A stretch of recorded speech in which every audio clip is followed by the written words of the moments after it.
Hello বন্ধুরা, আশা করি তোমরা সবাই খুব ভালো আছো। চলে এলাম আবার একটা ছোট্ট ভিডিও নিয়ে।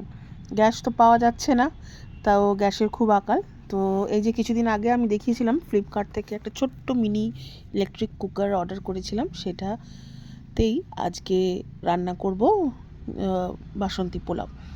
তো দেখো, বাসন্তী পোলাও রান্না করার জন্য এই যে প্রথমেই দেখালাম একটা বাটি বা কাপ একটা নির্দিষ্ট নিতে হবে, কারণ এখানে তো একটু মাপামাপি ব্যাপার আছে। তো ওই বাটিরই এক বাটি আমি গোবিন্দভোগ চাল নিয়ে নিয়েছি, আর চাল নিয়ে আমি ভালো করে ধুয়ে নিয়েছি। আর এই ঝরার মধ্যে চালগুলোকে ছড়িয়ে রেখেছি, যাতে চালের মধ্যে যে জলগুলো থাকে সেগুলো যেন একটু ঝরে যায়, একটু শুকিয়ে যায় হাওয়া পেয়ে। তো এই দেখো, এই যে এই কুকারে, আজকে তো এই কুকারটায় সব কিছু করবো, তাই এর মধ্যে আমি জল গরম করে নিচ্ছি।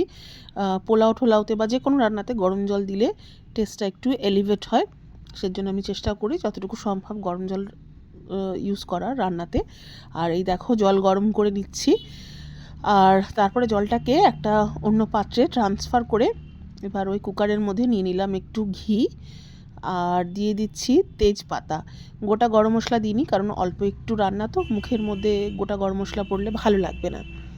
আর এই যে শুকনো করা চালটা দিয়ে দিলাম এই কুকারের মধ্যেই, আর এই যে এই ছোট চামচটা দিয়ে আমি এটা নেড়ে নিচ্ছি। কতক্ষণ নাড়বো? যতক্ষণ না পর্যন্ত চালটা একটু ঝরা ঝরা মতন হয়, মানে একদম ঝুরো ঝুরো মতন চাল হয়ে যাবে, বোঝাই যাবে কতটা নাড়তে হবে। তো এই মুহূর্তে চাল নাড়া দেখো হয়ে গেছে। অসুবিধা হচ্ছে দেখতে জানি, কারণ এক হাতে মোবাইল ধরে ভিডিও করছি আর এক হাতে কাজ করছি। এর মধ্যে মিশিয়ে দিলাম একটু হলুদ গুঁড়ো আর গ্রেট করে রাখা আদা।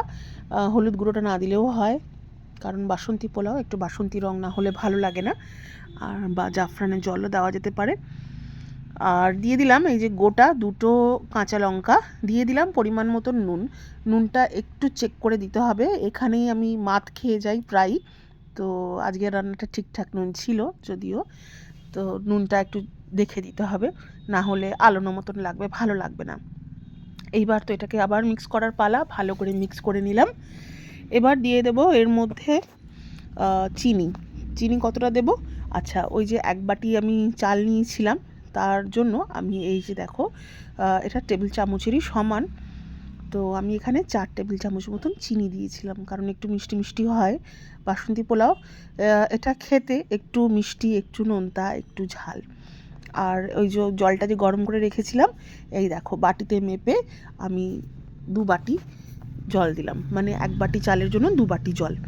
আর এই তো সব নাড়িয়ে বসিয়ে দিলাম এবার ইলেকট্রিক সুইচ অন করে।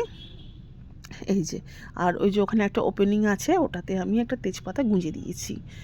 তো এই দেখো ফুটতে শুরু করে দিয়েছে, আর এই যে জলটা পড়ে যাচ্ছে, এই জন্য আমি এর ঢাকনাটা সরিয়ে দিলাম। এই কুকারটা বেশ ভালো রান্না হয় ঠিকই, কিন্তু এর একটা ডিসঅ্যাডভান্টেজ হলো যে এর না কোনো রেগুলেটর নেই।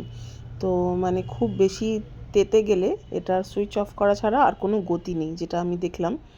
আর এই দেখো না কি সুন্দর হয়ে গেছে, কিন্তু চালটা দেখছো পুরোপুরি সেদ্ধ হয়নি, একটু জলাভাব রয়েছে। তো আমি সুইচ অফ করে দিয়েছি এই মুহূর্তে, আর দিয়ে দিলাম গরম মশলা গুঁড়ো, দিয়ে একটু ভালো করে মিশিয়ে দিলাম। আর এটা তো যেহেতু বাষ্পে বাষ্পে আর একটু হবে, তো এই দেখো আমি দেখাচ্ছি, চালটা পুরোপুরি সেদ্ধ হয়নি, খুব জোর দিয়ে টিপে দেখাতে হচ্ছে।